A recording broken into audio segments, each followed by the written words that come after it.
ପ୍ରଭୁ ଜଟିଳ ସାଂଘାତିକ ଗମ୍ଭୀର ହୋଇଅଛି। ଆଉ ପ୍ରଭୁ ତା ଅନ୍ୟାନ୍ୟ ସ୍ଥାନରେ ଆମମାନଙ୍କ ରାଜ୍ୟରେ ମଧ୍ୟ ତୁମେ ଅନୁଗ୍ରହ କର, ଦୟା କର ପ୍ରଭୁ। ତାର ବର୍ଷାବାରୀ ଆଲ୍ଲାରବାରୀ ଖାର ବନ୍ଦାନ। Hallelujah hallelujah. ତୁମର କ୍ରୋଧର କୋପର ଦିନରେ, ତୁମର ବିଚାର ଦିନରେ କେହି ରକ୍ଷା ପାଇପାରିବେ ନାହିଁ ପ୍ରଭୁ। କେବଳ ନିଜର ପ୍ରାଣ ବଞ୍ଚାଇବା ପାଇଁ ଆମମାନଙ୍କୁ ପ୍ରଭୁ ସେଇ ନହ ଦାନିଏଲ ଆଇ ପରି ଆମମାନଙ୍କୁ ହବାର ଆବଶ୍ୟକ ଅଛି। ଉଦାରବାଦୀ ଖାର ବର୍ଷା ଖାର ହବା ଆମମାନଙ୍କର ଧାର୍ମିକତା କେତେ ଉନ୍ନତମାନର ହବା ଆବଶ୍ୟକ ପ୍ରଭୁ। ତେଣୁ କେବଳ ଆମେ ଆମମାନଙ୍କର ପ୍ରାଣ ରକ୍ଷା କରିପାରିବୁ, ଆମମାନଙ୍କର ପୁତ୍ର କନ୍ୟା ମଧ୍ୟ ରକ୍ଷା ପାଇପାରିବେ ନାହିଁ। ଏଥିନିମନ୍ତେ ଦୟାକର ଭୟ ଓ କମ୍ପ ସହ ଆପଣ ଆପଣ ପରିତ୍ରାଣ ସାଧନ କରିବା ପାଇଁ ଅନୁଗ୍ରହ କରୁ। ତାରାବାନୀ ଖାର ବର୍ଷା ବାରାବାରାବା ଦୀର୍ଘ ନିଶ୍ୱାସ ଛାଡ଼ି କାତରୋକ୍ତି କରି ଚିହ୍ନ ସ୍ୱରୂପେ, କପାଳରେ ଚିହ୍ନ ସ୍ୱରୂପେ ପବିତ୍ରାତ୍ମାଙ୍କର ଦାନ ପ୍ରାପ୍ତ ହବା ପାଇଁ ଆମକୁ ପ୍ରତ୍ୟେକଙ୍କୁ ଅନୁଗ୍ରହ କର। ସର୍ବପ୍ରକାର ପ୍ରାର୍ଥନା ନିବେଦନ ସଦାତ୍ମାଙ୍କ ସାହାଯ୍ୟରେ କରିବା ପାଇଁ ଦୟା କର, କାରଣ ସମସ୍ତ ବିଶ୍ରାନ୍ତିମ କାଳ ସନ୍ନିକଟ ଅଟେ। ହାଲେଲୁୟା, ପ୍ରେଜ୍ ଦ ଲର୍ଡ, ପ୍ରେଜ୍ ଦ ଲର୍ଡ। ଧନ୍ୟବାଦ ଧନ୍ୟବାଦ ଧନ୍ୟବାଦ ଧନ୍ୟବାଦ। ଆମମାନଙ୍କର ସାବଧାନ ସବୁ ତୁମ ନିକଟରେ ସୁଧାଇ ହେଉ। ତୁମ ଆତ୍ମାଙ୍କର କାର୍ଯ୍ୟ ସର୍ବତ୍ର ବହୁଳ ଭାବରେ ସାଧିତ ହଉ। ଶୁଣିଲ, ଧନ୍ୟବାଦ ଦି ପ୍ରଭୁ ଯୀଶୁଙ୍କ ନାମରେ ଏହି ପ୍ରାର୍ଥନା କରୁଛୁ।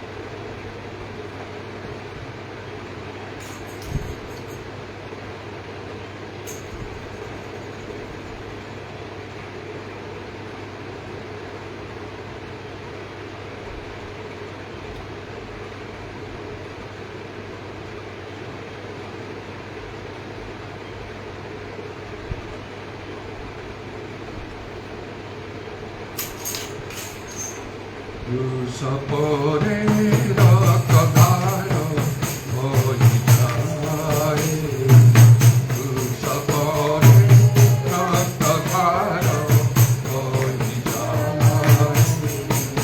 Keora pataki adi mukti aaye, keora pataki adi mukti aaye.